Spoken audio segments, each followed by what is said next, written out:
નમસ્કાર. આજે યોગમાં આપણે મુદ્રાઓ લીધી છે.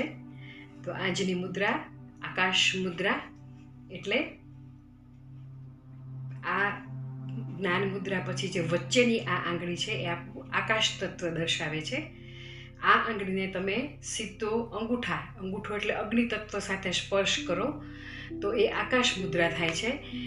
આકાશ મુદ્રાના ફાયદામાં જો તમને કાનની કોઈ પણ પ્રકારની તકલીફ હોય, એટલે કાનનો દુખાવો હોય, કાનમાં સતત અલગ પ્રકારનો અવાજ આવતો હોય, કાનમાંથી કોઈ પ્રવાહી તમને એમ થાય કે નીકળ્યા કરે છે, અથવા તો તમને બેરાશની થોડી તકલીફ જેવું લાગે છે, તો આકાશ મુદ્રા ખૂબ સારી મુદ્રા છે, ખૂબ અસરકારક મુદ્રા છે.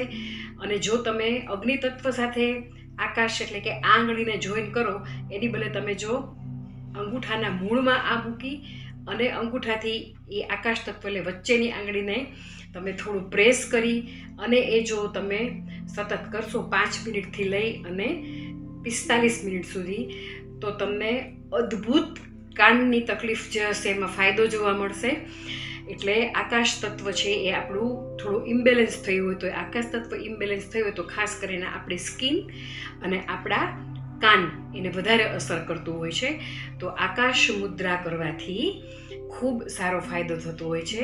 મુદ્રાની વાત લીધી છે તો સાથે સાથે એક સરસ મજાની વાત મુદ્રા વિશે પણ કરી દઉં કે આપણે જે જ્ઞાન મુદ્રાની વાત કરી તો આપણે ભગવાનની જે વાટ બનાવીએ છીએ એ આપણે લગભગ વાટ બનાવવા માટે પણ પહેલી આંગળી અને અંગૂઠાનો ઉપયોગ કરીએ છીએ.